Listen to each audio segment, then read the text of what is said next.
Ladies and gentlemen, it is with a heavy heart that I inform you here today that WCW has been dropped from its Saturday night slot on TBS.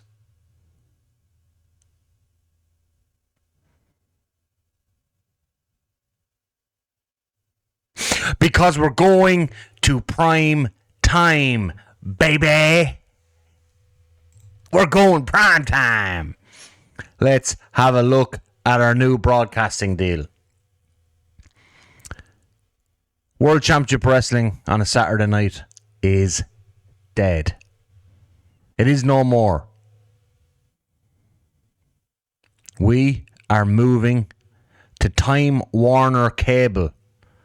Also, we'll be getting paid $105,000 per episode. Also, it's going to be running Friday nights, prime time. We'll also be showing Power Hour in late evening slot on Saturday nights. It will continue to be recorded on tape delay before our new show, WCW Ground Zero. But not only that, we'll be on Friday nights, late evening, in the UK, on Challenge. We'll be on Friday nights, prime time, on Mega Cable, in Mexico. We'll be on Friday nights, prime time, live pro wrestling on Omni Television in Canada. The only thing left for us to do is negotiate for our events, our pay-per-views, which won't be pay-per-view in Canada. It'll be on free-to-air TV. Let's see if they'll give us prime time. They will give us prime time for our events. Let's see how much of a percentage we're not going to pay them. We can get 40% of the profits made on advertising to run our events, our pay-per-views, free-to-air television in Canada for 1 year. Let's propose this deal. The deal has been agreed and signed. Let's look at Challenge. UK events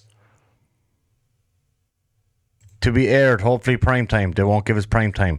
Late evening. Well, yeah, I suppose it will be late evening because of the time difference. They'll give us, for which we will be paid 100% of the advertising revenue. As for Mexico,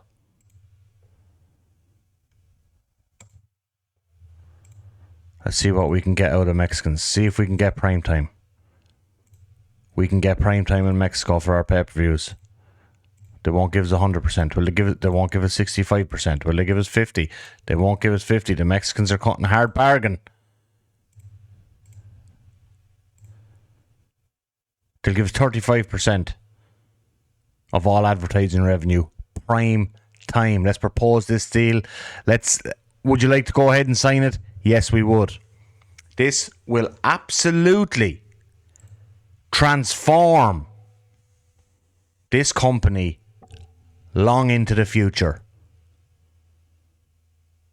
Bill Watts has secured the future of WCW for years to come. Let's go to WCW, first ever episode of Ground Zero, which will feature Ricky Steamboat defending the WCW World Heavyweight Championship. It is the first episode of WCW Ground Zero, live on a Friday night. We're in I think we're in the Charleston Civic Centre near our home base. Main event tonight, Steamboat versus Terry Gordy for the world title. Sting will defend against Shane Douglas, but Tully still has that shot in his pocket for the US title. And Shawn Michaels will also defend the TV title against the great Sasuke. Lots of other stuff happening up and down the card. the main card debut of the Can-Am Express. The Midnight Express have been signed fully. They're also on the undercard pre-show, and the Fantastics have been signed also on the pre-show. So yeah, we have loads of business to take care of here on our first episode of WCW Ground Zero. Now I just realised something. Oh no, I thought my head was covering the segment rating for the last 7 episodes, but it hasn't been. We're all good. So Jackie and Bobby Fulton pick up the victory over a pair of jobbers, Pat Rose and Paul Levesque. Paul Levesque got pinned. Good performances for their first show in. I fleshed out the roster, seeing as we are on TV, a prime time slot on a Friday night, a 2-hour show. It's not 90 minutes on a Saturday anymore. So I fleshed out the roster a bit to give us a bit more flexibility on TV. Stan Lane is in, and he does okay. He's in there with Beautiful Bobby, his old tag team partner, as part of the Midnight Express. Yeah, grand stuff. Jesse Ventura and Jim Ross. I signed Jesse Ventura. Jesse Ventura and Jim Ross are an awkward pairing together on commentary. Let me look into see if that will improve. Am I going to get this for every fucking match? Oh yeah, I was just putting some of the before we start the International Women's Grand Prix. And just getting them a bit of exposure on the pre-shows. It looks like we might have to go back to Nick Parry as our colour commentator. I thought Jesse would be a great signing. His stats are unreal. But yeah, we're just trying to get the women some exposure in front of live audiences. Get them used to seeing women wrestle in our promotion. I think that's the last of the pre-show. Yeah, we have a limo arriving, and it is the new Dangerous Alliance. And Paulie Dangerously has benefited from having a hot new catchphrase. He must have said it out loud as he was getting out of the limo. That's the first thing people will see on primetime Friday nights, live, WCW, Ground Zero. 12,449 people in the Charleston Civic Centre.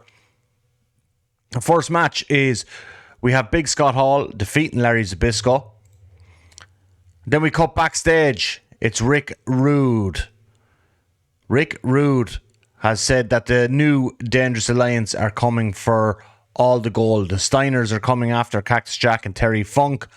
Rude himself is going after Steamboat or Gordy, whoever wins the main event tonight. So yeah, the new Dangerous Alliance are making it known. Arn and Tully are out here. They beat the Thrill Seekers just to get a tag team win for them. Post their life after Paul E. Dangerously. And Aaron and Tully cut a promo afterwards saying they don't need Paul E. Dangerously. They don't need the Dangerous Alliance. They're going it alone. A pair of lone wolves. A pair of lone wolves. Then we get a big tag match. Eddie and Cassis versus El Dandy and Jerry Estrada. I've changed the spelling of Eddie's name to the correct spelling, EDDY. Didn't have much crowd heat, but still a very good match overall. Eddie got himself disqualified when he went into a rage and he refused to stop beating down El Dandy. He was stomping him, punching him in the corner. The ref gave him the 5 count. Eddie wouldn't stop. The crowd go wild for Eddie in this one. Well, mild, seeing as the crowd rating was low. But yeah, overall, El Dandy actually picks up the victory by disqualification.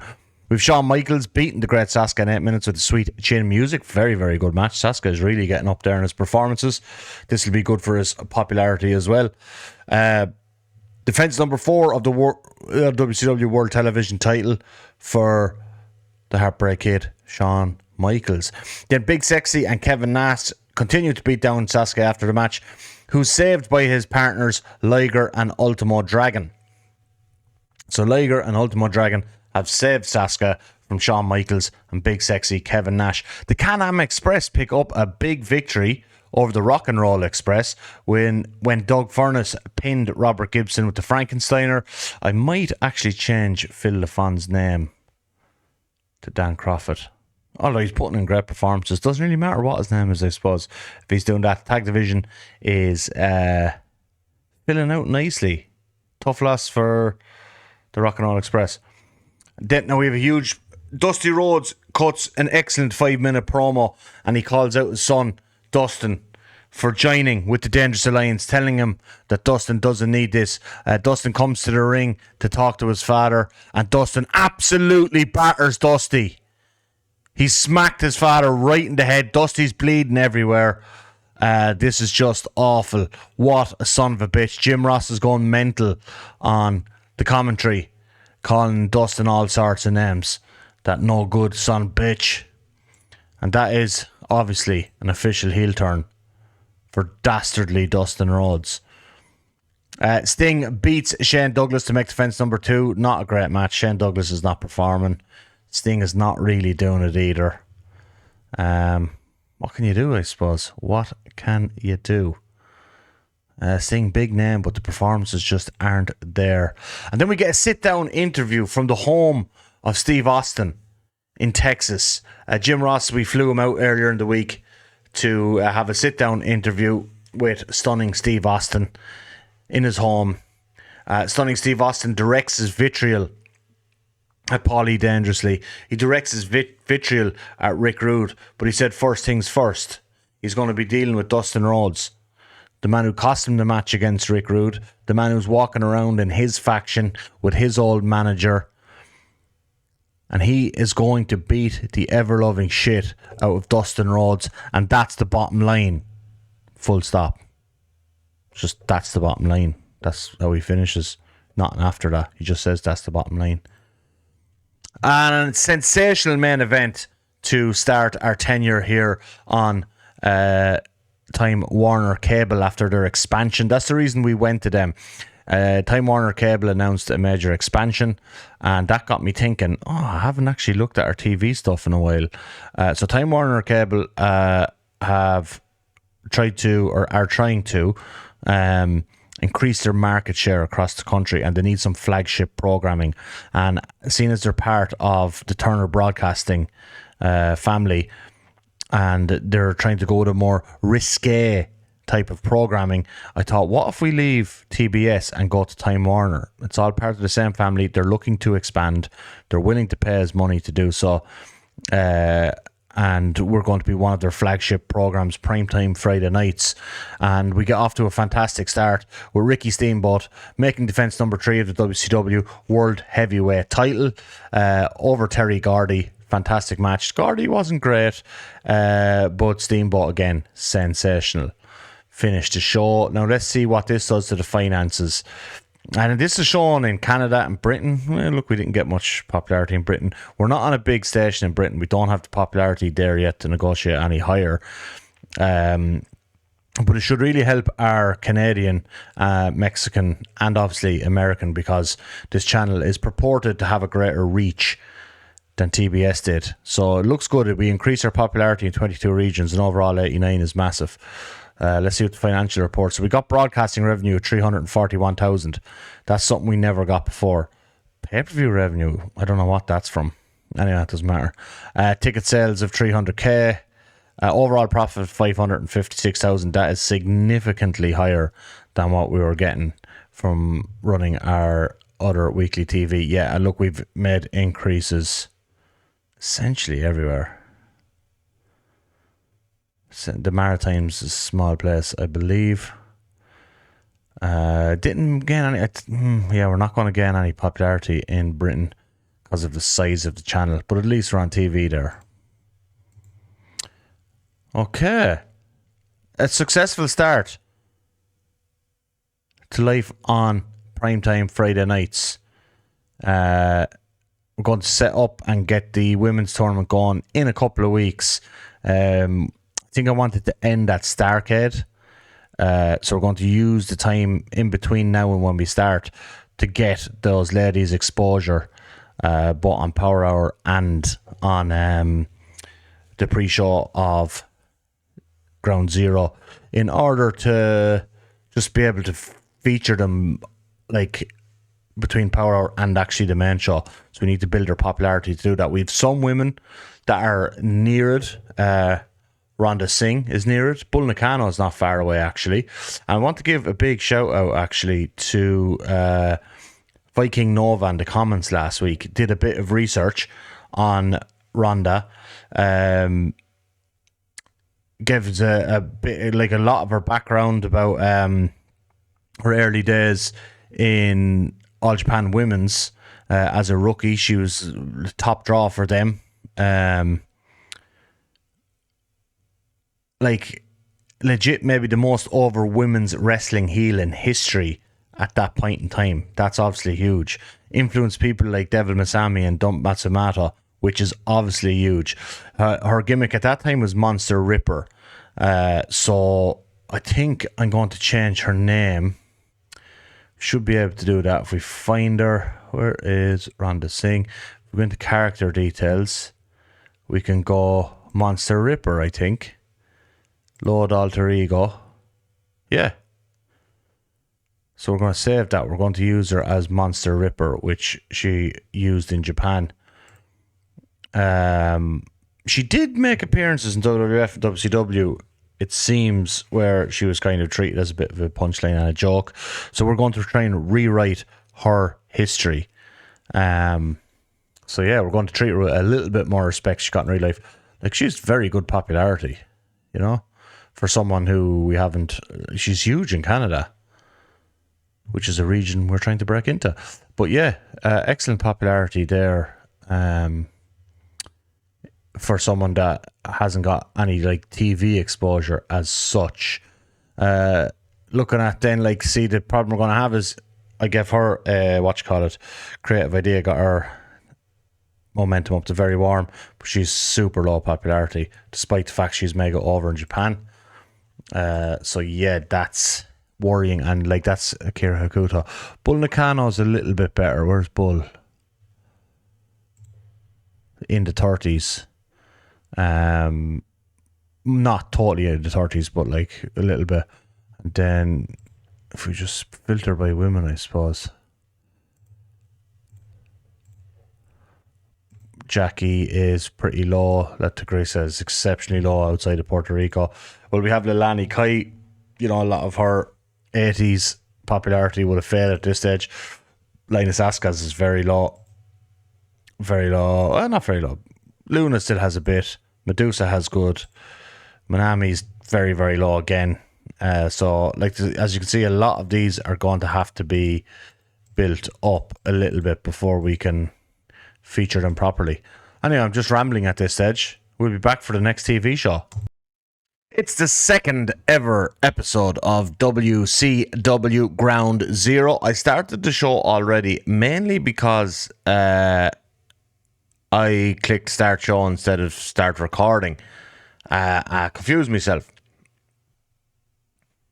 That's all I got to say about that. This is the pre-show, obviously, because I brought in Larry Hamilton, Al Snow for the night. And I'm sticking Jake Roberts and Lex Luger here because I don't know what to do with them, simply because I had some plans, but they're just not performing. Now, this is better out of Jake, but it's still low 70s. And Luger is in the high 60s. Like, when we get into our main show, let's just compare that to what some other people on the roster are doing. It's simply not good enough. These performances aren't going to cut it. They're not going to cut it. Pre-show match, Minomi Toyota beats Luna Vachon. Minomi Toyota's in amazing form. Nice. She's awesome. So some of these are starting to get a bit of momentum behind them. Actually, on Power Hour earlier in the night, I put Hakuto versus Monster Ripper on the main card because they both had very warm momentum, and I didn't get the penalty. So I'm getting there with being able to put the lesser known ladies on the TV shows.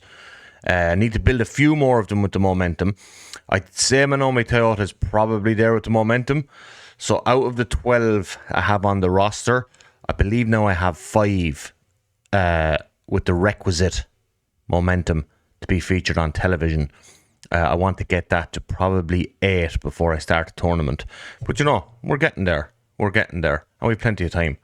Brought in Billy Kidman. See how he did? 34, not bad for a young guy. Again, pre-show match. And Medusa and Rockin' Robin, just checking their performances. Really, Medusa has... I could put her in a TV match with someone else with very warm momentum. She's fine momentum-wise, but there's some of them I couldn't think of kind of what level of performance they'd be at. 53 is fine, 40 is a bit low, but she has no momentum behind her or popularity, really. Then just getting the Midnight Express 2 post Dennis Condrey. Seen alright performance, like, but really, do you want 65s and 55s and tag matches on TV? Unless they're putting over people who are going to have much higher performances. So we're into the TV section now.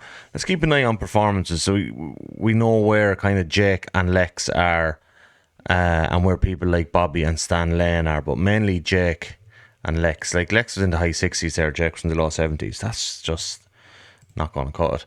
El Dandy and Negro Casas. El Dandy max defense number 1 of WCW light heavyweight title. Excellent match. Like, El Dandy there is on an 84.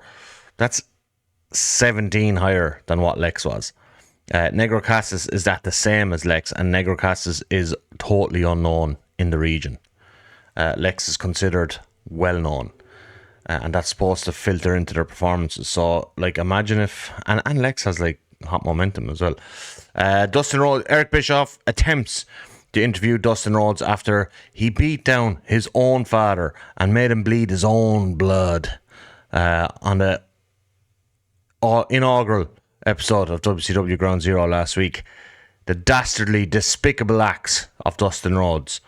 Brian Pillman back on TV, beats Buddy Landell. Look, Pillman's there, 83.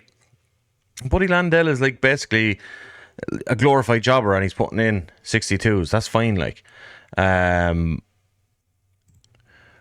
Pillman grabs the mic. Medusa's his manager, actually. Brian Pillman grabs the mic. He kind of draws our attention to the fact that he has gotten jacked. He's put on 20 pounds of pure muscle. He's heavyweight Brian Pillman. And he wants to challenge the best heavyweights in the world. He wants to challenge the best heavyweights in the United States. Big Scott Hall gets a good win there over Tracy Smothers. Scott's performances are fine, like, you know, but, like, cause I'm not looking at pushing Scott at the top of the card, where I am looking at that for Lex and Jake.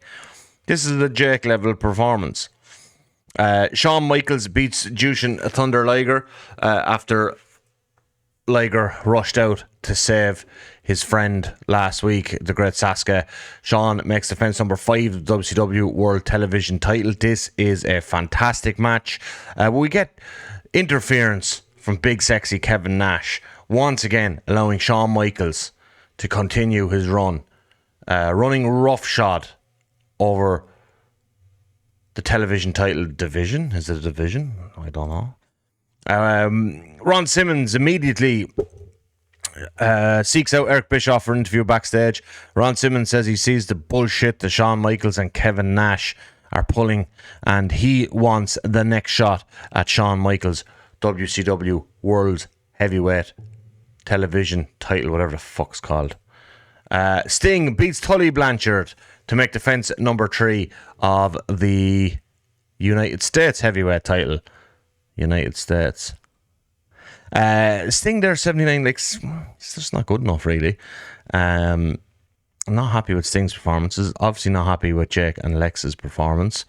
But yeah, look, Sting's still pulling out good matches in the 80s. So at least there's that. But yeah, defense number 3, Tully, who I allowed the Road Agents pick as the winner of the pre-show Battle Royale at the last pay-per-view, the International Super Show, got his shot on TV as he was promised, and he lost. No surprise there. Eddie Guerrero cuts a promo backstage, being interviewed again by Eric Bischoff. He mentioned El Dandy in the promo and the fact that as the winner of the International Cruiserweight Grand Prix, he's due a title shot against El Dandy and find out who not only the best lucha wrestler is in the world, but who is the best junior heavyweight in the world.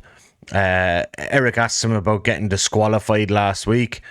Eddie admits that some Latino heat got the better of him, and he isn't going to let El Dandy drag him down to that level again. He's going to learn from his mistakes. Kind of a babyface promo there from Eddie. The Can-Am Express beat Style and Substance in quite a good match. Not fantastic, but fine. In 8 minutes 20 seconds, when Doug Furnace pins Eddie Gilbert. Still haven't decided on changing Phil LaFon's name to Danny Crockett. We'll see. Yeah, fine performances. Let's see.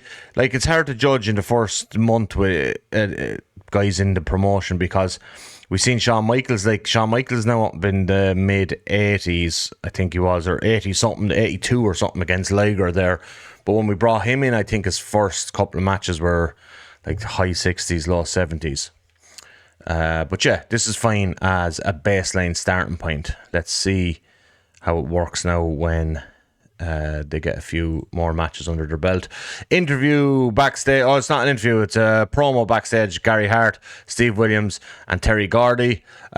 Both boys had a shot at the World Heavyweight title and it didn't work out.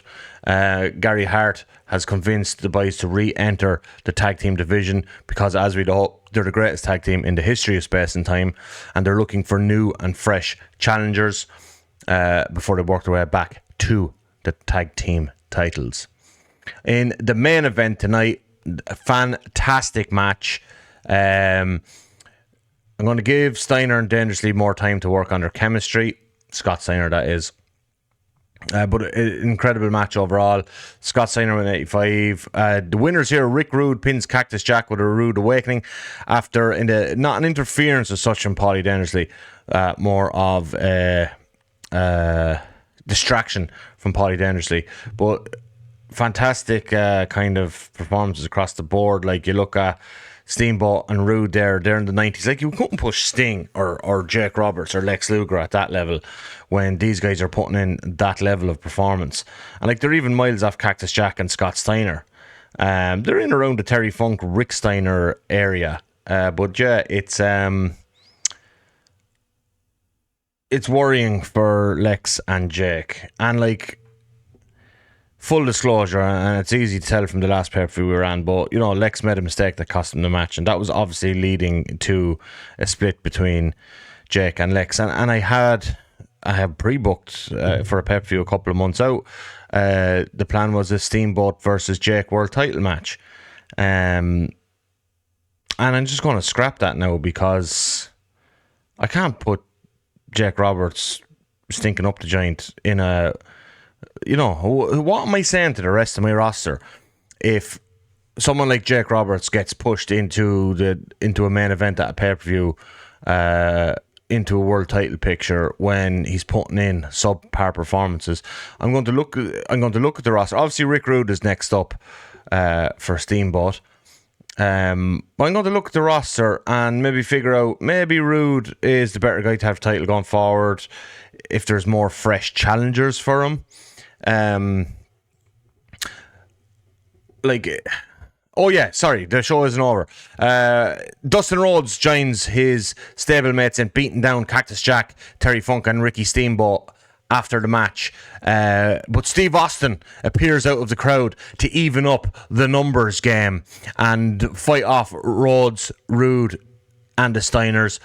Dustin Rhodes bails. He gets out of there as soon as Steve Austin hits the ring. He wants nothing got to do with that.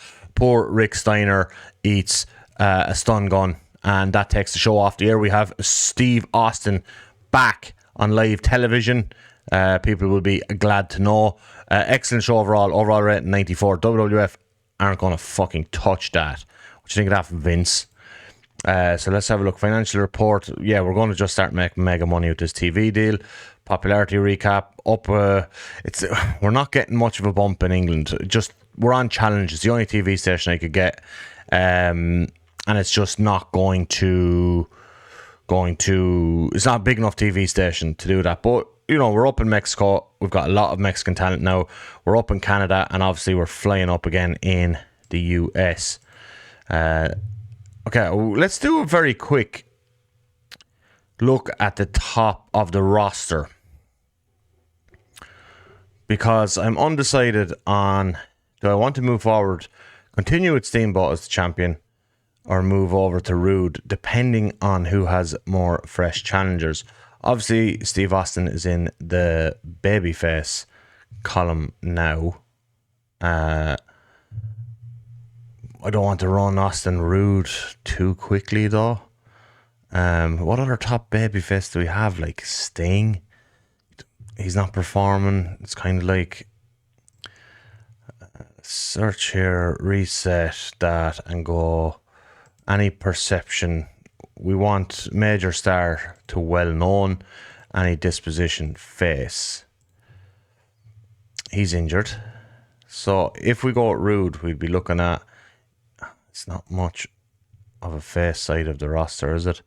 What we want to look at is, we want to just have only wrestlers. Like, they'd be the challengers for Rick Rude if he becomes the champion. If we swap that over to heel,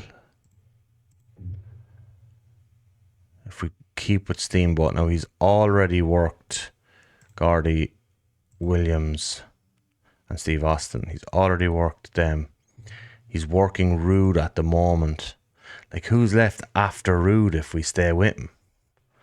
Pillman? Regal? Like, do you see them being able to handle that spot? Shawn Michaels, our TV champion. I don't want to push him straight to the world title picture. Scott Steiner, that'd be a good match. But yeah, there's kind of a lack of compelling contenders for either Steamboat or Rude after the next pay-per-view. And like, even if we look below that, right, if we go to, we just go any disposition and then recognizable. We just want recognizable, because that's everyone else. Like, who could we push there up the card, get them ready for a world title shot? Like, I've tried pushing Shane Douglas, but look at his match history. It's like, nothing there inspires you with confidence. There's really nothing in there that inspires you with confidence. Like, he already faced Steamboat. I think that was in the tournament and only got an 83. I can't main event pay-per-view. Eddie's like junior heavyweight, and like, popularity is nowhere near that. Diamond Dallas Page, look at his match history. Really doesn't inspire you with confidence. Best match he had there was when he's teaming with Steamboat, and there's also Steve Austin and Larry Zbyszko in the ring. And still only an 82. Yeah, tough position with the world title moving forward in terms of who do we want our next. Because I had Jake lined up. Like, I think I had Jake in for Halloween Havoc. Oh no, I had with Sting. But yeah, no, I like, I'm very loosely, I just pop things in and move them around. But I have Jake in there for one of the pay-per-views, and I just can't go with that because he's not performing. Simple as that. Okay, a few things there, a few housekeeping things. I signed some more women kind of to use as jobbers. So Bambi is one of those. And also I'm just showing power over here, just kind of keep you abreast of the situation. I put Bull Nakano versus Akira Hakuto on it, and they basically had the best match on the fucking card. Well, no, they didn't. Tied for second out of 4, so yeah. But they had a fantastic match. I just have Regal beating lots of people on this show, keeping them hot. Thinking of doing the Great Sasuke versus El Dandy in a TV match, so I had them going over Jerry Lynn. And then I had the Midnight Express 2 beating the Fantastics, because I want to give the Midnight Express a shot at the titles on TV. So yeah, kind of using a steady cast there and using the undercard of that to run some women's matches and try and get them. I'm up to 6 of them now who have very warm momentum, which will allow us to book at least 6 of them on TV.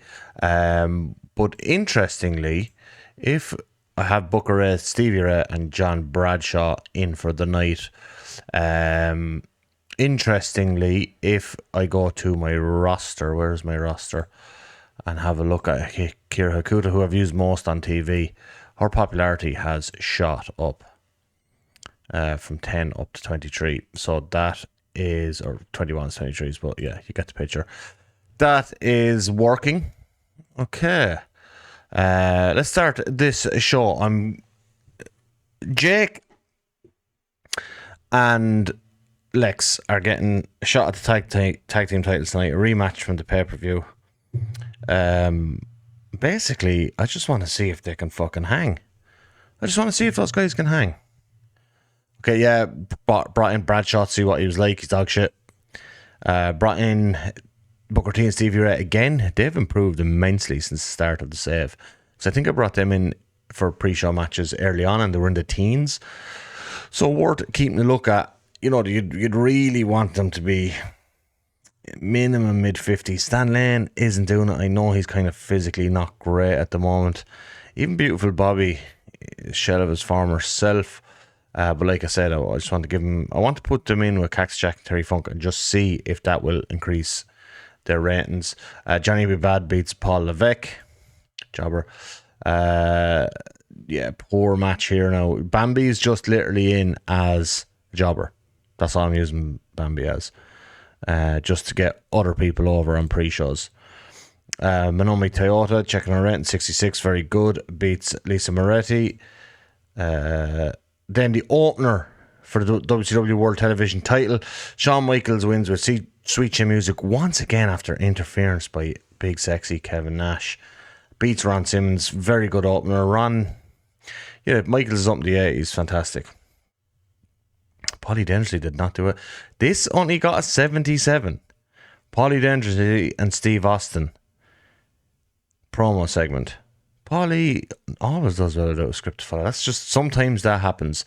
The angle got the crowd hotter. Anyway, we're in, where are we tonight? In Oklahoma. Maybe the fans just don't get Paulie Dendry in Oklahoma and his yuppie head with his little mobile phone over there.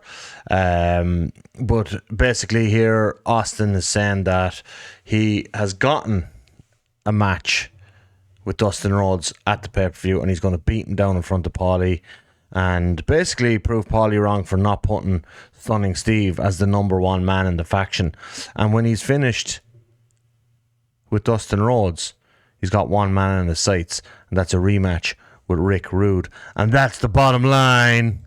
Full stop. The typical, Dean Malenko broke his collarbone. Not ideal, but, wrestling is it's a tough game, lads. It is a tough game. Put in a great performance and all. Broken collarbone. Very good match overall. El Dandy to stand out along with Eddie. They're going one-on-one at the pay-per-view. I think that's going to be a banger. Ron Simmons cuts a promo backstage, enraged with the interference by Big Sexy Kevin Nash. He wants another shot at Shawn Michaels. We don't know what the answer to that is, but he is enraged with the interference of Big Sexy Kevin Nash. We got the Can-Am Express, who are both considered recognizable now, so we don't have to pair them up against... we can kind of give them jobber matches on TV, essentially.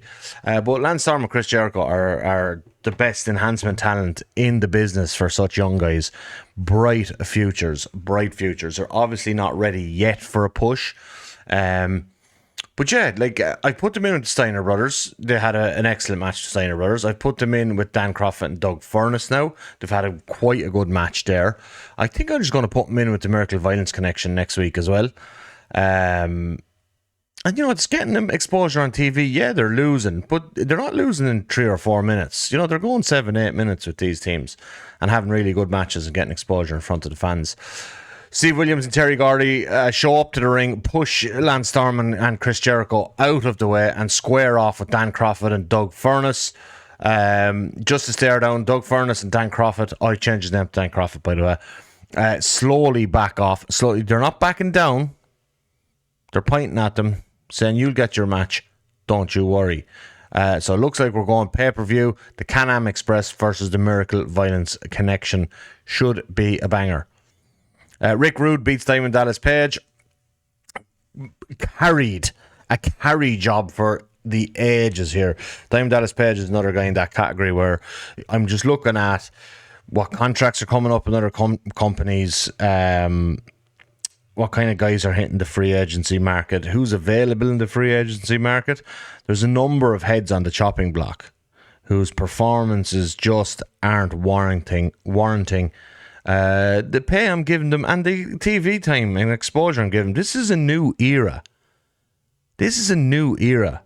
Here in WCW. This is Ground Zero, Episode 3, primetime Friday nights, Time Warner Cable. A TV station with eyes on major expansion. And if people aren't going to be performing, I'm just not going to give them the TV time. Diamond Dallas Page is in that category. He's just not performing in this new cutting edge WCW where in-ring product is very important. Look, the outside the ring storytelling is important too, but more than anything, the in-ring product in this company is what we pride ourselves on. We are Southern wrestling. We're not none of this New York shit. You're not going to see flamboyant bullshit around here. You're going to see two men square off for the right to call himself the best. The way professional wrestling should be. Ricky Steamboat's interviewed backstage about Rick Rude's performance against Diamond Dallas Page. Steamboat knows he has his hands full. He's fought Rick Rude one-on-one before, and he's beaten Rick Rude one-on-one before in the tournament final. But Rick Rude has truly earned his rematch, despite the fact he's a bit of a piece of shit going around with that yuppie Paul E. Dangerously. But Steamboat knows he has his hands full going into the pay-per-view. Look, he's never the best promo. That's not why he's our champion. He's our champion because when the bell rings at the pay-per-view, with thousands in attendance and probably hundreds of thousands watching at home, Ricky Steamboat is going to give you every ounce of blood, sweat and tears that he has. Brian Pillman beats Van Hammer with the Air Pillman, 6 minutes. Carry job again by Brian Pillman. Big Scott Hall beats Terry Taylor. Scott was off scam. Terry Taylor's gimmick's getting stale. Red Rooster? Anyone? Make him the Red Rooster. After the match, Sting is interviewed backstage by Eric Bischoff, and Sting says he's gotten word from the management here at WCW that on WCW Ground Zero next week, Big Scott Hall will actually face Brian Pillman, and the winner of that will then go on to face Sting for the United States title at the pay-per-view. Clash of Champions 19, I believe it is. So at Clash, the winner of Scott Hall and Brian Pillman from next week's Ground Zero will face Sting for the WCW United States Heavyweight Championship. He's been impressed by both men lately. Big Scott Hall is on a tear. Brian Pillman has showed up jacked out of his mind, hitting that Mexican beef. And yeah, both of these guys, winner goes on to face Sting. Tag team match. Luger, fucking shite. Dog shit, Lex. It's just dog shit. Jake, not a whole lot better, let's be honest. Old man Terry Funk, after his 15th retirement, is running rings around you almost. You know, just this shit ain't good enough. This isn't going to cut it in my WCW. Cactus Jack submits Jake Roberts. Funk and Foley make defense number 3 of the WCW World Tag Team titles. I'm extremely disappointed with the outcome of that match, or the quality of that match, considering you've got Cactus Jack and Terry Funk out there putting in. That's our main event for tonight. I gave you the spot, Jake, Lex. I gave you the spot. You've been given every opportunity to have a banger, and that's what you come up with. I'm giving you one more chance. And as we go off the air here, we just get another major brawl. Steamboat and Austin come out to help Jack and Funk fight off, once again, the Dangerous Alliance. Underwhelming show, and like, sometimes as the booker, right, you book a show, and you book a show to be great. I didn't book this show to be great tonight. I booked this show to find out who on this roster is good. Is just good enough for this company going forward. You know what I mean? Lex and Jake, I don't know, lads. Big Scott Hall, up and down. Brian Pillman, yeah. Rick Rude, yes. Diamond Dallas Page, at this stage, heck no, brother. Can-Am Express, yeah, early days still. Obviously, the likes of Dean, Eddie, El Dandy, Jerry Lynn, all great performance. Shawn Michaels, hell yeah. Ron Simmons, look, maybe I'm being a bit too harsh on Jake. He's putting in look, I had designs on him being a main event guy. He's not putting in main event level performances, but he's putting in performances that I would say are a nice piece to have on the roster, as is Ron Simmons. Not main event level, but a nice piece to have on the roster. Diamond Dallas Page isn't even doing that. Like, ratings there of 58, I won't even put that on our B show. You know, Scott Hall, another guy, nice piece of the roster. Lex Luger, for the money he's been paid, I don't know. We got the go home. The go home will be a banger show. We've been building this all month with the Dangerous Alliance and Steamboat and Austin and Cactus and Terry Funk. You know, all those matches are coming at the pay-per-view. We're getting main event of the pay-per-view, Rick Rude versus Ricky Steamboat. Obviously, we're expecting a classic there. They've done it before. They're getting a chance to do it again. We're getting Steve Austin and Dustin Rhodes. Dustin Rhodes is one of those guys, again, he's young, but he's in that thing of the kind of Jake Ron Simmons area of like, keep a very good piece of the roster, but not main event level yet. I suspect he can get there. And when I give him a pay-per-view match with Steve Austin, we're going to learn a lot. And then we're getting the tag match of the Steiners versus Cactus Jack and Terry Funk. That really is, and we obviously have El Dandy and Eddie Guerrero, which I think those two are going to have a banger one-on-one for the Cruiserweight title, Junior Heavyweight title, Light Heavyweight title. God. Yeah, and so yeah, this is a key pay-per-view for some members of our roster. And it's obviously I've been building, you know, that thing. So there's going to be 4-on-4 in the main event of next week's television show. And we're also going to have Pillman versus Scott Hall, winner faces Sting at the pay-per-view. And we're going to continue on with the Shawn Michaels, Ron Simmons, Jushin Liger, Gret Sasuke, all those guys' story. So lots of things building up to at the pay-per-view, but some guys are going to have to up their performances significantly. This is a company making money. This is a company on the rise, and there's just no space. There's no room on this roster for Deadwood anymore. Right, it's the go home show for Clash of Champions 19, stacked show. Some noteworthy things took place on Power Hour tonight, so we'll have a look at that.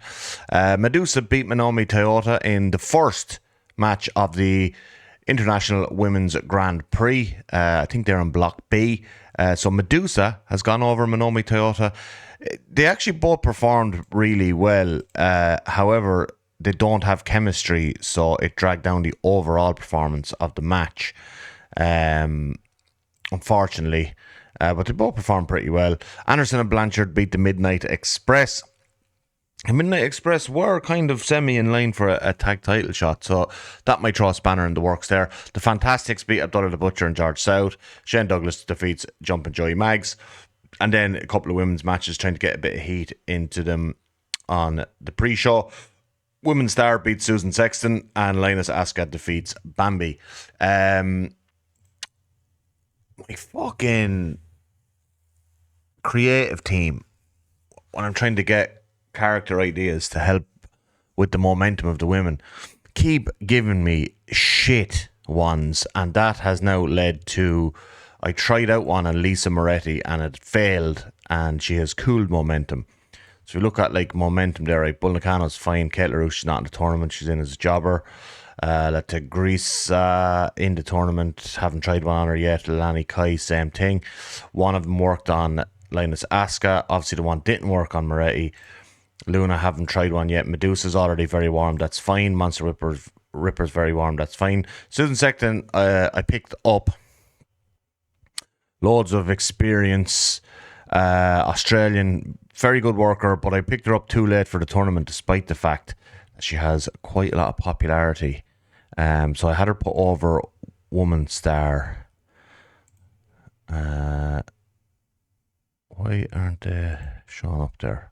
Oh, that's heels. So let's see if woman star got a bump from it. From the Southwest. I think she was already decent. Oh yeah, she got a good bump in the Southwest. So hopefully that'll help with her momentum and such. Not yet, but it might apply tomorrow. Anyway, let's get into the show. Somebody wasn't happy with a result. Who cares? Okay. So we have the Freebirds beating the WCW Patriots. Just trying to, again, keep them ticking over. Doing loads with kind of my mid-card tag division on Power Hour. And then the main kind of ones I'm looking to push to the top are on the main TV show. Negro Casas goes over Funaki. All of Funaki's performances are improving immensely. The Fantastics go over Paul Levesque and Eric Watts. Literally just trying to get some experience for these guys, see if their performances increase. Eric is just the dirt worst. Bull Nakano goes over Bambi. Again, just trying to... Bambi isn't in the tournament, I don't think. We'll have a look at the blocks afterwards. But also, very exciting, we have our first tournament match on primetime TV. And we're doing Akira Hakuto versus Monster Ripper on TV in like the second or third segment of the show. Again, pre-show match. Minomi Toyota is really performing well. Kat LaRue, look, that's fine for a pre-show jobber. No issues whatsoever. Cool, even better if losses do not damage popularity, because you're not going to be getting many wins. Main card starts off with a fantastic match. Lord Steven Regal defeats Larry Zbyszko. I told him to go out and have a technical style match, and they did it incredibly well. Shawn Michaels beats Johnny B. Bad. Johnny's been picking up wins on pre-shows and the B-show. He's improving. Still not quite there yet, but I wanted to reward him with some TV time. Not a whole lot of TV time, but some TV time, because he's been doing work on a lot of the Power Hour pre-shows and on Power Hour itself. So just get out there on TV, Johnny. You got 6 minutes. Enjoy yourself. Shawn Michaels exceptional in this match. We get a promo backstage from Ron Simmons and Jushin Liger, who both feel aggrieved that they were cheated out of the WCW World Television title by Shawn Michaels and Big Kevin Nash. And they have said that management have relayed to them that due to the nature of their defeats, that they will get a tag team match against Big Sexy Kevin Nash and Shawn Michaels at Clash of Champions. And if they can win the tag match, they will both get individual shots at the TV title, with everybody banned from ringside. Akira Hakuto beats Monster Ripper with the Northern Lights Bomb. The first match of the A block. Fantastic match, 71. Akira Hakuto has a strong connection with the young female demographic who really liked her winning. Monster Ripper is getting better at her gimmick. Great piece of business all around. This will be a match that's seen by like 1.5 million people. And they've both outperformed their popularity, like, pun intended, monstrously. So I'm really hoping this gives two of these a popularity boost, and that also, like, even in defeat for Monster Ripper, this should lead to a popularity boost. It should also help with their momentum, getting 10 minutes on TV in the first match of the A block. Great exposure. And Akira Hakuto is over. We get Lex Luger and Jake Roberts losing to the Can-Am Express. Brought in Paul Ellering as manager for the Can-Am Express. It looks like him and Doug Furnace don't have great chemistry. It's not a major issue. What I could do is just have him set to manage Dan Croffett instead of Doug Furnace, and he'll still be out there with the tag team. But we won't be getting this penalty. Luger seemed off his game. He's always off his game at the minute. Like, they're getting outperformed by Furnace and Croffett, who literally just, they're here a month. Jake Roberts debuted a new spot that got great heel heat. His psychology will be helped. Good. He needs every bit of help he can get. His performance still wasn't great. And then we see Jake Roberts attack Luger after the match following an order from Harley Race. Harley Race gives the thumbs down to Jake, and Jake hits Luger with the DDP. Jake then grabs the mic, blames Luger for all their recent losses, starting at last month's pay-per-view. At last month's pay-per-view, where Lex cost them the tag team titles through a miscommunication. We get the Miracle Violence Connection having a great match with the Thrill Seekers. Again, the Thrill Seekers are just having the time of their lives. They've been put on TV every week, having fairly high-profile matches with great tag teams and performing very, very well. It's great to see a couple of young guys seizing the opportunity as it comes. The key here is it actually took MVC longer to beat the Thrill Seekers than it did the Can-Am Express last week. A full minute longer for MVC to dispatch of the Thrill Seekers. We've fantastic match between El Dandy and the Great Sasuke. As I highlighted earlier, Sasuke has been picking up some good wins on Power Hour. Earned himself title shot defense number 2 for the WCW light heavyweight title of El Dandy. Unbelievable match in 88. El Dandy performance again of 86. Sasuke with a 70, perfectly fine for a guy at his level of popularity.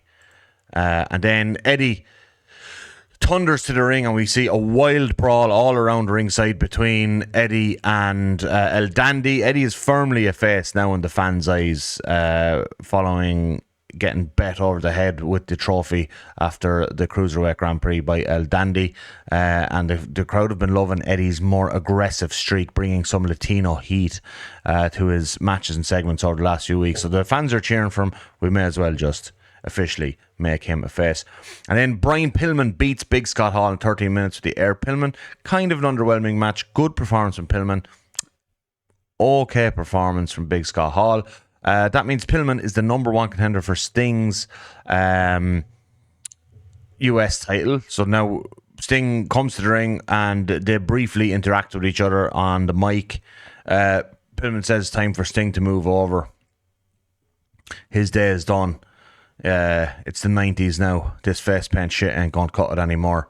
The world needs body guys like Pillman. And then main event. Yeah, look, we were building to this all month. These guys have been brawling, fighting in various pairings. They're all facing off in different matches at the pay-per-view. It only made sense for our go-home angle to be Austin, Steamboat, Funk and Foley versus the Dangerous Alliance of Rhodes, Rick Rude, Scott Steiner, and Rick Steiner. And Dustin Rhodes actually gets the win over Terry Funk with a running bulldog. Let's see there. Steamboat with a fantastic performance. Austin, Jack with great performances. Scott Steiner, very good performance. Rick Rude, great performance. Dustin Rhodes, decent, like fine. Rick Steiner, Terry Funk, fine, yeah. Overall, excellent match. This is going to be an amazing show because we've had 3 great matches. We had the Regal beating Zbyszko match. We had El Dandy defeating Sasuke. And we've had the Dangerous Alliance defeating the kind of alliance of Steamboat Austin et al. 93 overall rating. Unbelievable for a weekly TV show. Let's see, financial report. Yeah.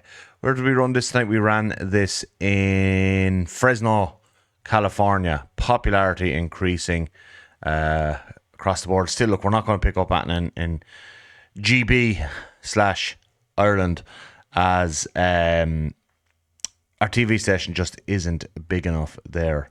But yeah, look, across the board there, great gains. No, we haven't picked up a full pint in Mexico yet, but we're getting a lot of incremental ones. And we will be on TV there at the pay-per-view as well. They won't have to pay for it. It'll be on a free TV on a channel owned actually by Ted Turner. So keeping it within the Turner family. So I want to have a look at Monster Ripper and Akira Hakuto to see have been featured prominently on TV, what that has done for their popularity. And I might also check out Jericho and Lance Storm because they're losing a lot on TV, but they're having really good matches. The match ratings are significantly above their popularity levels, so it'd be interesting to see if featuring them on TV heavily over the course of a month has increased their popularity. So start, I suppose, start with the women. Kira Kuto, yeah, I think that's, yeah, again, so, yeah, big increases, decent increases. She's only been on TV once this month. So as of the 1st of September, these were her ratings. As of now, this is her popularity ratings. So big increase for Kira Kuto. She was in there with Monster Ripper. Well, she's kind of seems to be averaging 29 across the board. She's gone down despite the fact she had a great match on TV. That has actually cost her popularity because she lost. Interesting. Okay.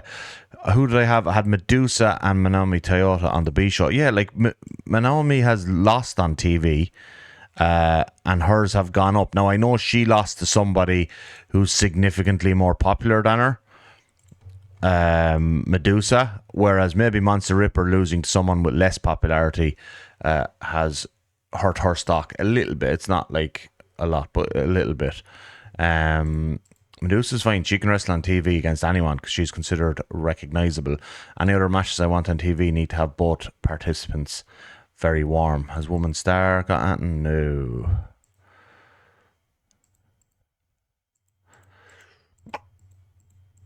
Need my booking committee to start getting their heads out of their asses. Who are the other two we wanted to check was Lance Storm and Chris Jericho. So despite the fact they're losing, are they improving in popularity? Marginally. Like here, what's this one? 24. Southwest, that's gone to 25. Southeast is kind of flip-flopping up and down between 2021. Mid-South has gone to 22. So they're getting like marginal gains. Where's Lance? Where is Lance? To be down here a little bit. Is he getting gains? I suppose mid-south there he got us. Again, marginal gains. So even though we have them on TV in very, very good matches, it doesn't appear to be making them more popular. Not getting any extra momentum. Like I want to get these guys to recognizable so I can have them beat jobbers on the B show at the very least. Same thing. Yeah. Well, we will be back for the pay-per-view Clash of Champions 19. Clash of Champions 19. Insane card lined up. Rude versus Steamboat. Steiners versus Funk and Jack. Sting versus Pillman. Austin versus Rhodes. Guerrero versus Dandy. MVC versus the Can-Am Express. Nash and Michaels versus Simmons and Liger. Luger versus Jake. That's just the main card. On the undercard, we have two women's Grand Prix matches. Women's Star versus Linus Asuka. Bull Nakano versus La Tigresa.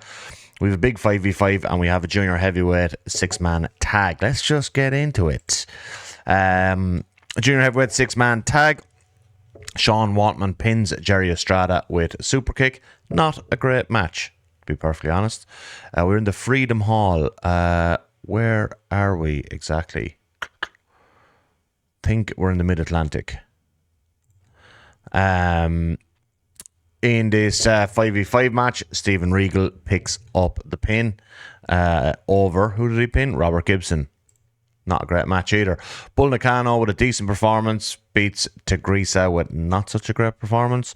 The win for Nakano in Block B. And then we have a Block A match. Linus Asuka defeats Woman Star by submission. Okay performances from the two of them.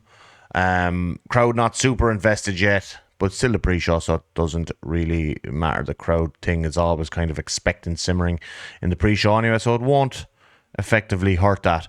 Into the main card we're starting off with Jake versus Lex. I don't know, what do you think? Comment down below. What do we do with Lex Luger and his string of shitty performances? We're going to turn him face anyway to see if that helps. Full on face turn, see if it helps. Jake's not even good. Like, this is pay-per-view, lads. This is pay-per-view. Better match where we have Ron Simmons pins Big Sexy with a spine buster. Big Sexy was the weak link in here. Shawn Michaels, great performance. Liger, great performance. Simmons, okay. Again, comment down below where do we go from here with Ron Simmons. But Liger and Simmons have both earned shots at the TV title with everybody banned from ringside. They will happen on TV, seeing as it is a TV title. Gary Hart gives a promo before the match, stating the MVC are going to crush the Can-Am Express and dominate the tag team division forevermore. And they do in fact beat the Can-Am Express in what is an excellent match.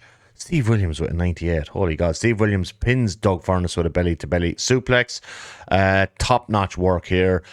Crawford's up into the 70s. Furnace just a little under that. Gardy and Williams sensational. I'm going to keep pushing the Can-Am Express until I think their performances are going to continue to rise.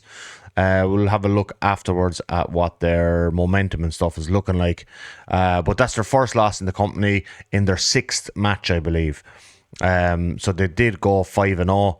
They're obviously one of the tag teams we're looking at pushing, but it's the MVC, the greatest tag team in the history of space and time. And El Dandy makes defense number 3 of the WCW light heavyweight title with a very good win over Eddie Guerrero. Slightly disappointed in this match. Slightly disappointed. I thought these two would have a better match. Decent performances from them both, but that's on the lower end of what we expect recently from El Dandy. He's been putting in performances in the mid-80s. Guerrero with an 80. Maybe I should have put the title on Guerrero. But Guerrero, you know, he is the trophy winner. He has won the International Junior Heavyweight Grand Prix, but El Dandy is the title holder, and El Dandy reigns supreme. Steve Austin versus Dustin Rhodes, very underwhelming. I tried something here and it didn't work. I had a risky creative finish that Steve Austin came up with and it failed. That really hurt the match rating. Also, Dustin Rhodes with a 65. Fuck off, Dustin. That is a dog shit performance. We've just turned you heel.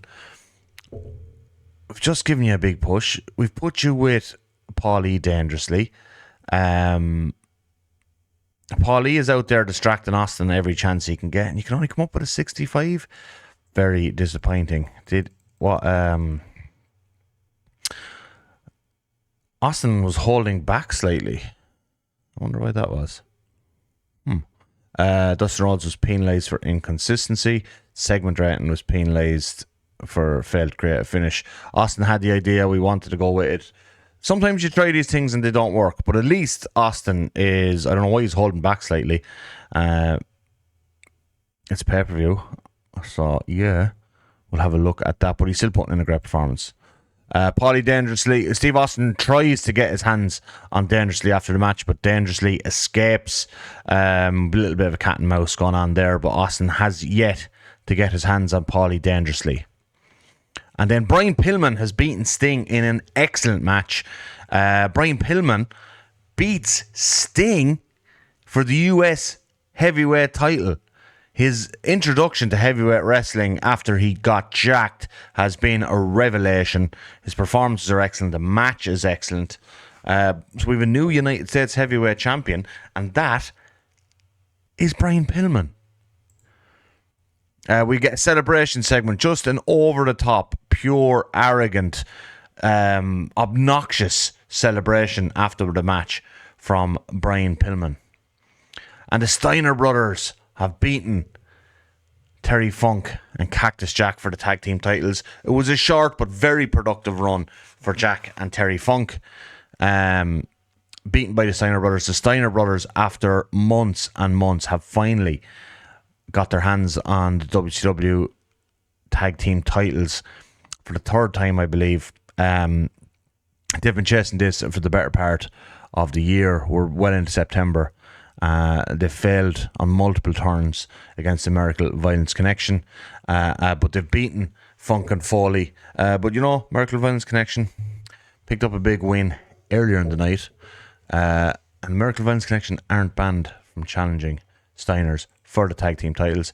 Steve Austin backstage cuts a promo saying essentially he hopes Rick Rude wins the world title tonight, because Austin considered himself the number one contender after beating Dustin Rhodes, and he would like nothing more than to get his hands on Rick Rude.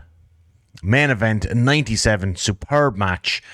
Ricky Steamboat makes defense number 4 of the WCW World Heavyweight title, beating Rick Rude in 31 minutes and 37 seconds with a diving crossbody. Another epic. He's had all sorts of matches now in this run, beating Rude in the tournament final in an epic, drew with Austin in an hour-long Broadway, had a hard-hitting affair with Steve Williams.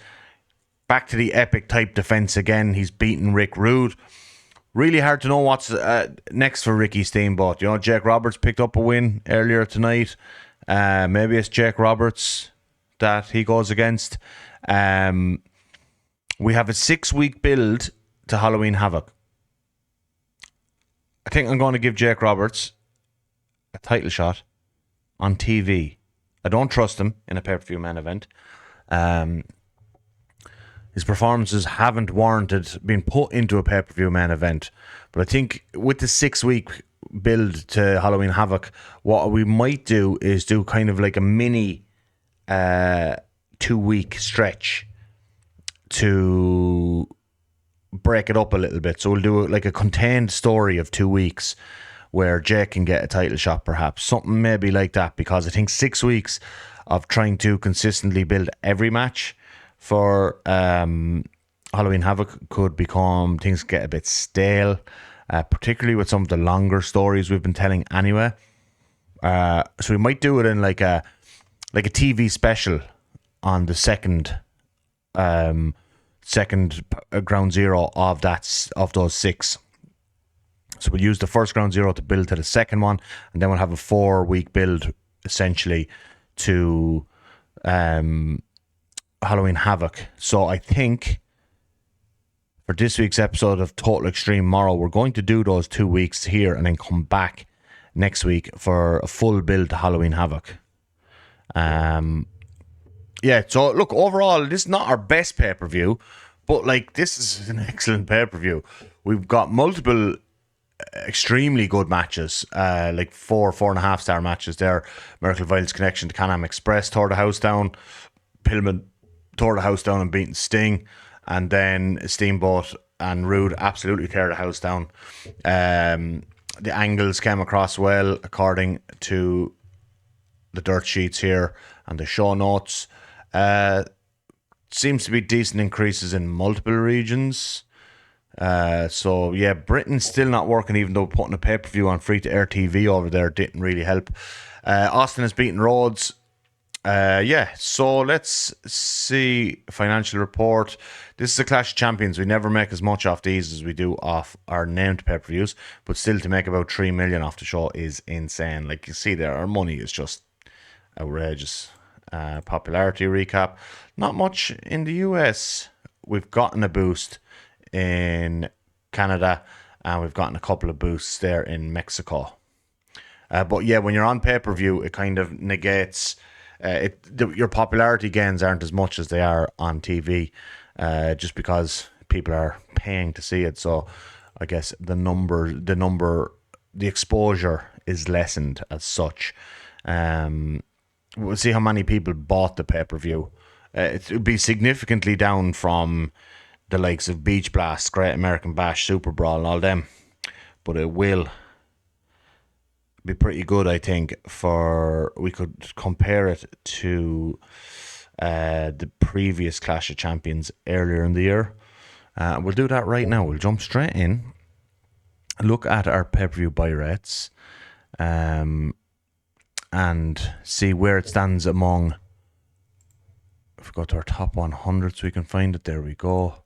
Pay-per-view buy rates. So Beach Blast, Beach Blast the highest buy rate at 1.86. Super Show second with 1.82. Great American Bash third. Wrestle War, Spring Stampede, Super Brawl is down there. Night of Champions. It's the highest buy rate of the Clash of Champions shows. So it's up on the previous Clash of Champions, but below our named pay-per-views. Maybe something to keep in mind moving forward in terms of how strong the branding of Clash of Champions has become in 1992. I think they had strong branding in the late 80s, but maybe by 92 this branding is starting to feel a bit stale itself. Let's go to TV. We have the first of our 2 Ground Zero events, episodes. Before we finish the episode, we're doing it kind of like this like a setup show, and next week's like a TV special.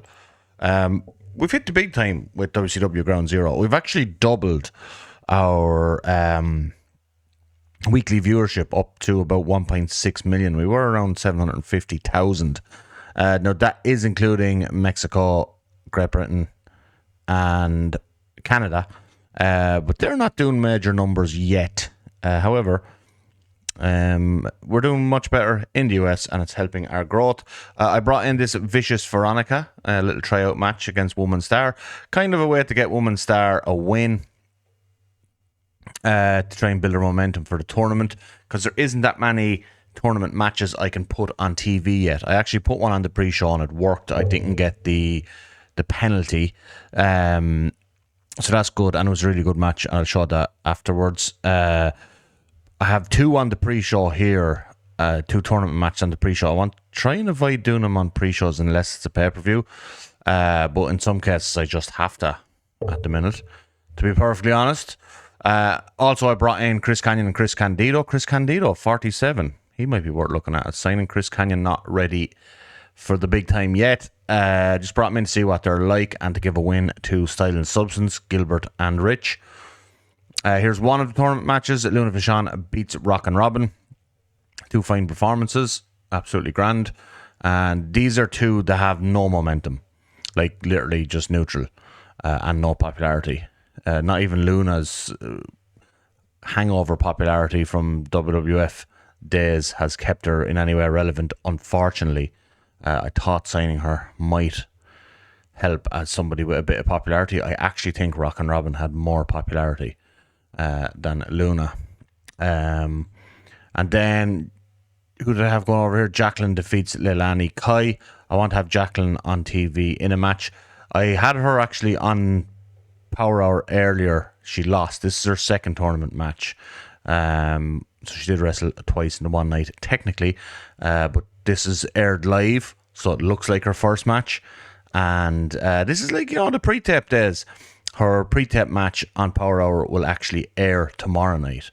So it looks like she's going in sequence with the group, but I had to book it the opposite way around so the air dates are correct. And now into the main show. Aaron and Tully beat the Thrill Seekers. Aaron and Tully are on a bit of a run. They had quite a good match on in the main event of the B show as well against the Fantastics. Similar rating.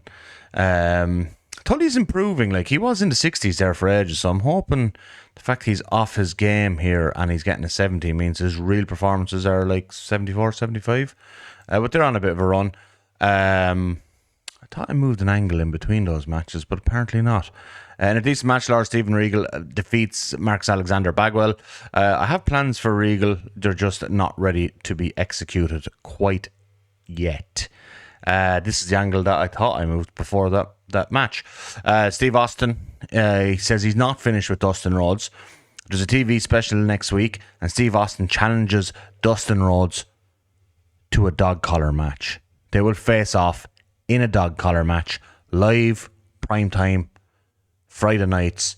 As part of the new TV deal, we can get a bit more risky with our match types on TV.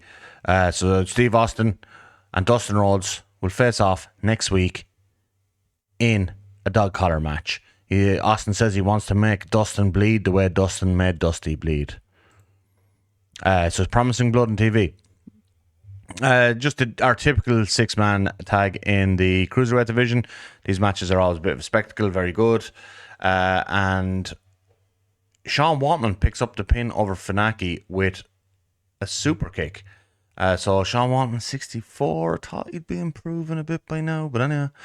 Who else? Eddie's great in this match. El Dandy's great in this match.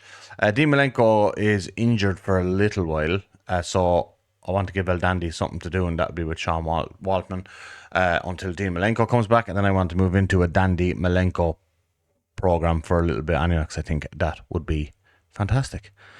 We get a Harley Race promo. Jake Roberts talking about, both Harley and Jake speaking, talking about how cutting the deadwood of Lex Luger will free up Jake Roberts for an assault on Ricky Steamboat's World Heavyweight Championship.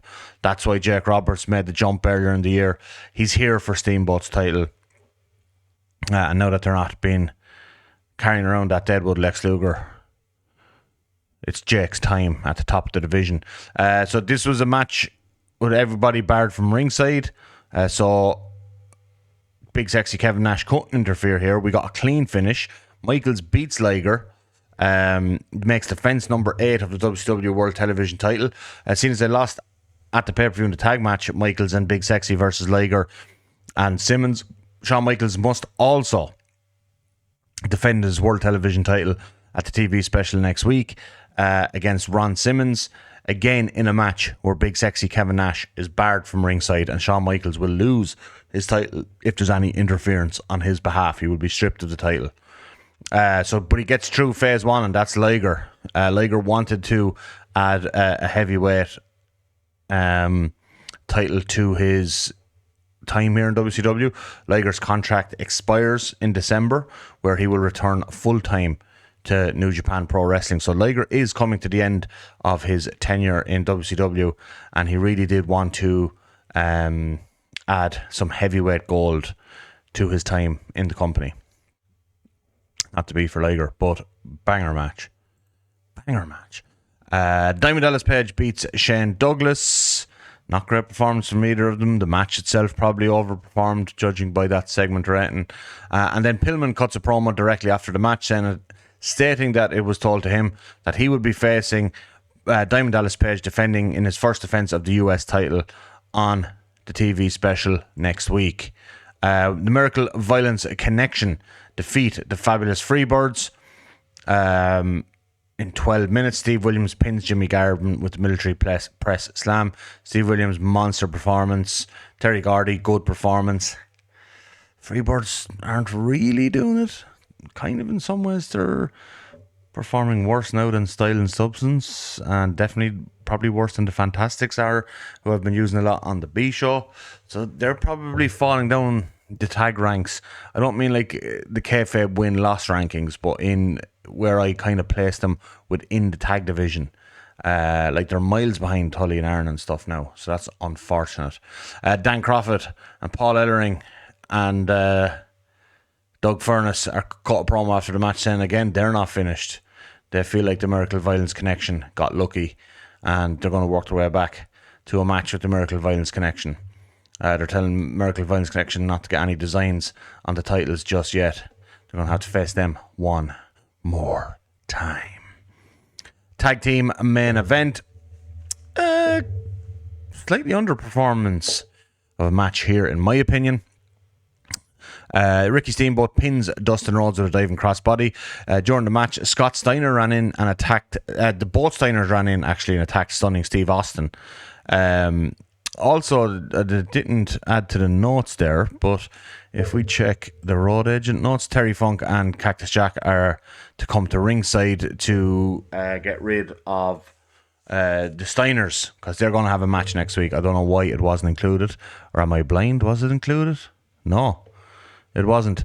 Rhodes and Rick Rudes don't have good chemistry in the ring, unfortunately. That is less than ideal. Dustin Rhodes was dog shit here, and the chemistry was so bad that it even dragged Rick Rude's performance down to the mid-70s. We have not seen a mid-70 performance out of him in several months. Steamboat and Austin were awesome, to be fair. And then Austin is kind of laid out after the Steiner attack. Jake Roberts enters the ring behind Steamboat. Boom! DDT. Continues to beat him down. Grabs the mic and says, next week, TV special, Steamboat Roberts, WCW World Heavyweight Championship is on the line. So that finished that show. Overall rating was very good, despite the fact our main event underwhelmed a bit. But we had a great promo from Brian Pillman. We had a decent interview with Stunning Steve.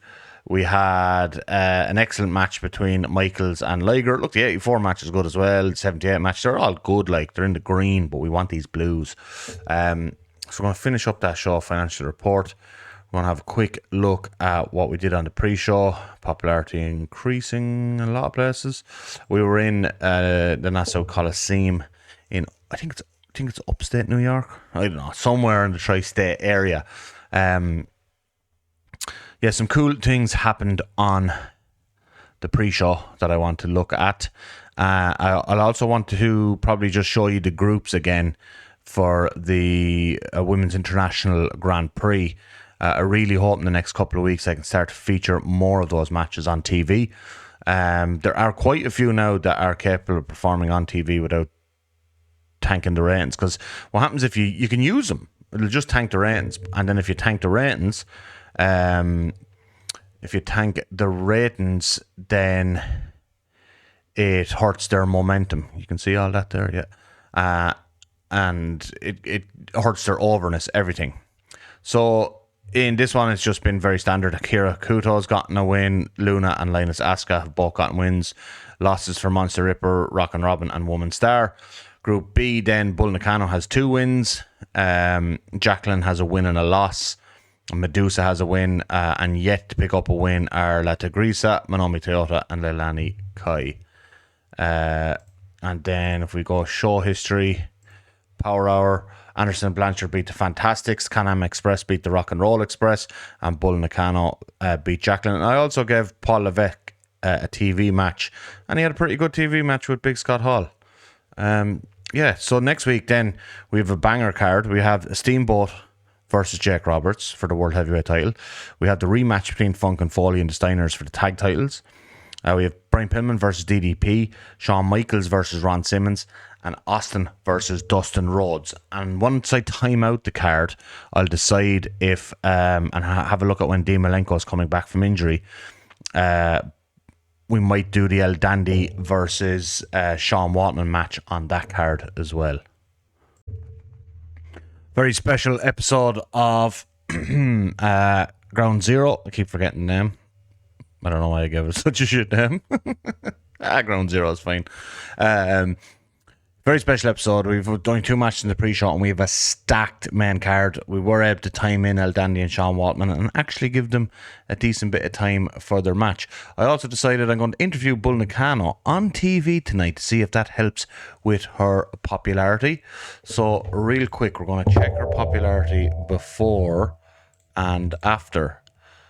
She beat Medusa, so she got a major popularity bump. So what are we looking at? Kind of an average of 40. Yeah, I suppose an average of 40.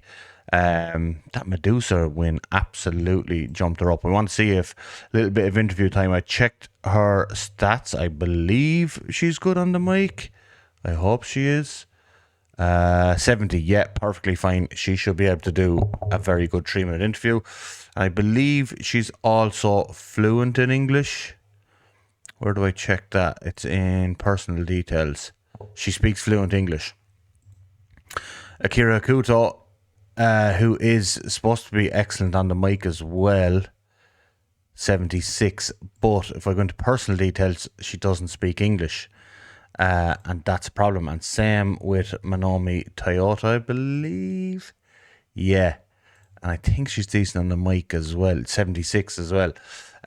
So it would be nice to give them some promo time to try and boost their popularity if this experiment works.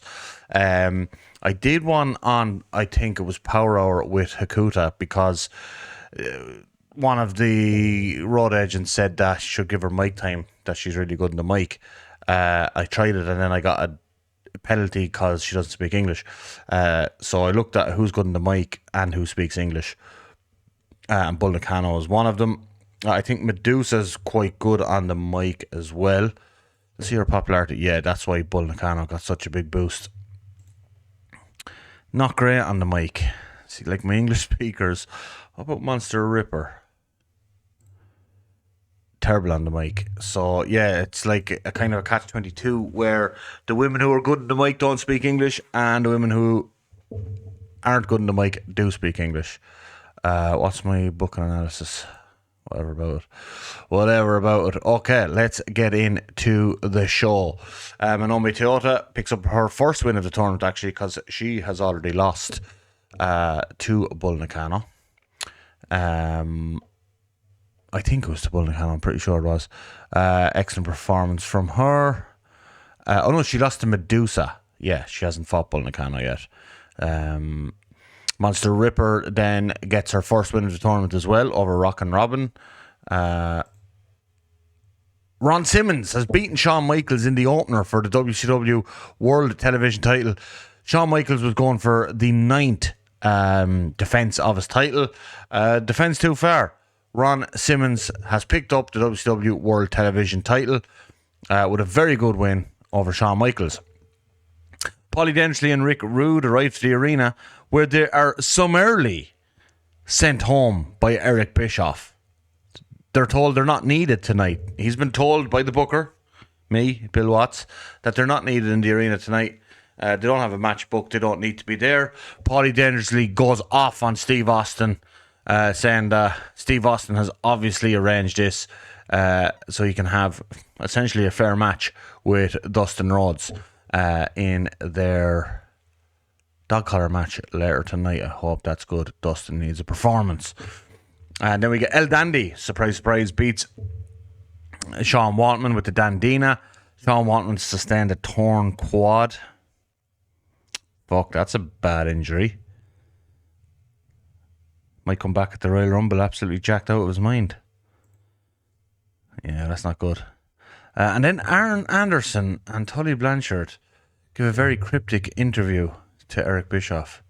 Short, but cryptic. They've got something up their sleeve. They're teasing something. We're in the Omni tonight. Iconic wrestling arena. Brian Pillman fairly easily disposes or dispatches of Diamond Dallas Page to make defense at number 1 of the US title. And then Sting comes out to the ring. The two guys have a bit of a promo back and forth. Pillman says it's out with the old, in with the new. It's his era now. And that Sting, it's not the 80s anymore. You're not needed. We can put you to bed with all the other relics of the 80s. Sting says he will be back to take the US title once again. And then the Steiner brothers. Now, this is a much better match than what they had at the pay-per-view. This is a fantastic match. I booked this to be a wild brawl, so they would brawl all over the crowd, a little bit shorter than the match at the pay-per-view. Cactus Jack and Rick Steiner were sensational here. This match was more tailored to them. His brawling skills aren't fantastic. I knew he'd take a hit, but I thought it would bring up Terry Funk anyway. Kind of didn't really even do that, but yeah, it just meshed. A little bit shorter than the pay-per-view match, but I just told him to just brawl all over the place. Bull did not do well without a script to follow. Okay, 52. It's still higher than her popularity, so we'll check. We'll check if it does increase her popularity. And Steve Austin and Dustin Rhodes have one hell of a match. Told him to go out and steal the show. I want blood. I want guts. The dog collar match. 15 minutes. Steve Austin wins clean as a sheet with the stun gun. The idea was to go out and steal the show. Just do everything. Beat each other with the dog collar. Play to the audience. Really milk it all is what kind of the road agent notes were. And they did. They essentially just had an absolute incredible match on TV. It's like probably, close to a 5-star classic. And then we just cut backstage because Can-Am Express and Steve Williams and Terry Gordy, the Miracle Violence Connection, the greatest tag team in the history of space and time, are just brawling all over the backstage arena. Multiple road agents, officiants, staff are in there breaking them up. And now it's time for the main event. Let's see how Jake Roberts performs. Wow. Fucking another Steamboat classic. Jesus Christ. Steamboat, you are the man. Like, Jake Roberts didn't even perform well. He had a 74 and the match got a 96. Just simply because Steamboat is out of this world. So Ricky Steamboat defeats Jake Roberts in 16 minutes by pinfall with the diving crossbody. We did see in this match, it was maybe slightly overbooked, but Harley Race attacks Steamboat. He's Jake Roberts' manager. Luke Roberts, Lex Luger, who we haven't seen since Jake turned on him at the pay-per-view, shows up, takes Harley Race out of the game essentially, chases Harley Race to the back. This distracts Roberts as well, and Ricky Steamboat goes on to make defense number 5 of the WCW World Heavyweight title. And just as we're about to go off the air, Aaron Anderson and Tully Blanchard approach the champ in the ring. Essentially a stare down. We don't hear what's said. There's no live mic. We don't know what's happening between... why are Tully Blanchard and Aaron Anderson, of all people, approaching Ricky Steamboat? Tully Blanchard and Aaron Anderson are gone from the Dangerous Alliance. Ricky Steamboat has essentially dispatched the Dangerous Alliance. He's beaten Rick Rude. He beat Steve Austin he drew with Steve Austin when he was still a member of the Dangerous Alliance. But yeah, Tully Blanchard and Aaron Anderson approaching Ricky Steamboat as we go off the air. It turns out to be a sensational show. Now, we knew this would be good because it was booked as a TV special, but if you look at it there, the Pillman DDP match was fine. The El Dandy Shawn Waltman match was fine. That's obviously hurt by him tearing his quad. Ron Simmons Shawn Michaels match was fine. They're all really good, really. Like, anything over 8 is good. But then everything else on the show, the Sting Pillman promo was good. The Steiner brothers were beating Cactus Jack and Terry Funk was excellent. Steve Austin versus Dustin Rhodes dog collar match, absolutely excellent. And Ricky Steamboat steals the show again because he's Ricky Steamboat. With essentially, poor Sean Waltman, 1 year.